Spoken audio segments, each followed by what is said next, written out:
Hello viewers, this is Narpaleli 77 Vlogs. Welcome you all. మీకు అందరికీ స్వాగతం అండి.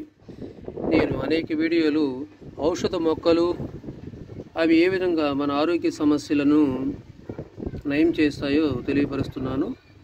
ఇప్పుడు మీరు చూస్తున్న మొక్కను మా ప్రాంతాలలో ఎలుక చెవులు అని పిలుస్తారండి.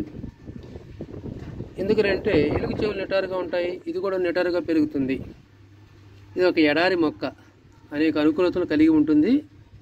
మీరు గమనిస్తే ఇవి మొక్క యొక్క పత్రాలు కాదు, ఆకులు కాదు. ఇవి ఆకులు అనేవి చిన్న చిన్నవి ఈ విధంగా ముళ్ళులాగా రూపాంతరం చెంది ఉంటాయి.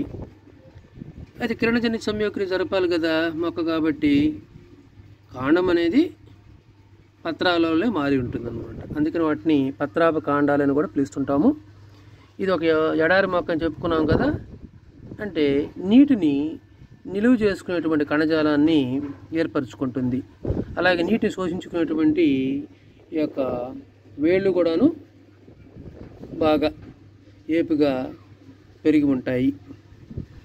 అయితే దీనిలో ప్రధానంగా ఉన్నటువంటి ఆల్కలాయిడ్స్, ఫ్లావనాయిడ్స్, యాంటీ ఆక్సిడెంట్స్ మన ఆరోగ్యానికి ఎంతో మేలు చేస్తాయి. ప్రత్యేకించి దీనిలో ఉన్నటువంటి విటమిన్ సి అనేది యాంటీ ఆక్సిడెంట్గా పనిచేస్తుంది. అంటే మన జీవక్రియలను తగు మోతాదులో జరుపుతూ క్యాన్సర్ లాంటివి ఏర్పడకుండా చేస్తాయి. విటమిన్ సి అనేది చర్మ సౌందర్యానికి కూడా, అలాగే దంతాల మీద ఎనామిల్ తయారీకి, తర్వాత రక్తం ఏర్పాటులో కూడా సహాయపడుతుందని మనకు తెలిసిందే. ఇదే కాకుండా దీనిలో ఉండే ఆల్కలాయిడ్స్ అనేటువంటివి కొవ్వుని కరిగిస్తాయి. అంటే ఈ కొవ్వు అనేది కాలేయంలో నిల్వ ఉండవచ్చు, అంటే ఫ్యాటీ లివర్ అంటాము, అటువంటి కొవ్వుని కరిగిస్తుంది. అలాగే బెల్లీ ఫ్యాట్ అంటాము, విసరల్ ఫ్యాట్ అంటాము. వీటన్నిటిని కూడా, అంటే పొత్తి కడుపులో ఉన్నటువంటి ఫ్యాట్ అనమాట, అవయవాల్లో ఉన్నటువంటి ఫ్యాట్, అలాగే రక్తనాళంలో ఉన్న ఫ్యాట్ను కూడా బాగా కరిగిస్తుంది. కాబట్టి ఇది ఒబేసిటీ రాకుండా, అంటే స్థూలకాయత్వం అంటాం కదా, లావుగా కాకుండా శరీరాన్ని ఎప్పుడు కూడా స్లిమ్గా ఉంచుటలో సహాయపడుతుంది. అలాగే మన రక్తంలో చేరినటువంటి వ్యర్థాలను, అనేక రకాల విష పదార్థాలు తొలగించడంలో కూడా సహాయపడుతుంది. కాబట్టి సర్వరోగాలకు నివారణగా పనిచేస్తుంది. రక్తశుద్ధి ఎప్పుడైతే జరుగుతుందో ఆటో ఇమ్యూన్ డిజార్డర్స్ అంటాం కదా, ప్రత్యేకించి సోరియాసిస్, చర్మ వ్యాధులు తొలగిపోతాయి. అలాగే థైరాయిడ్ సమస్యలు కూడాను తొలగిపోతాయి. దీన్ని నొప్పి నివారణగా కూడా వాడతారనమాట. ఏమైనా పెయిన్, బాడీ పెయిన్స్ లాంటివి ఉన్నా కూడా, అలాగే రక్తనాళాలు వచ్చినటువంటి పెయిన్స్ ఉన్నా కూడాను దీని యొక్క ఆల్కలాయిడ్స్ తొలగిస్తాయి. ఇది అనేక రకాలైనటువంటి ఔషధ విలువలు కలిగినటువంటి మొక్క.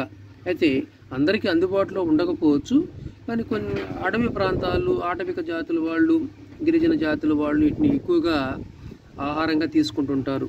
వాళ్ళు మేకలు, గొర్రెలు కాస్తూ వాడికి లభ్యమయ్యేటువంటి ఈ మొక్కను ఉదయాన్నే కానీ తిన్నట్లయితే పుల్ల పుల్లగా రుచిగా ఉంటుంది.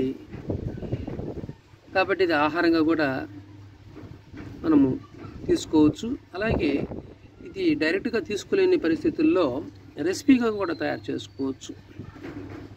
ఆ రెసిపీ అనేటువంటి దాన్ని కూడా ఒక వీడియో ద్వారా మీకు తెలియపరుస్తాను. ఏ విధంగా ఈ ఎలుక చెవులు అనేటువంటి మొక్క నుంచి రెసిపీ తయారు చేసుకోవాలో వేరొక వీడియోలో తెలియపరుస్తాను.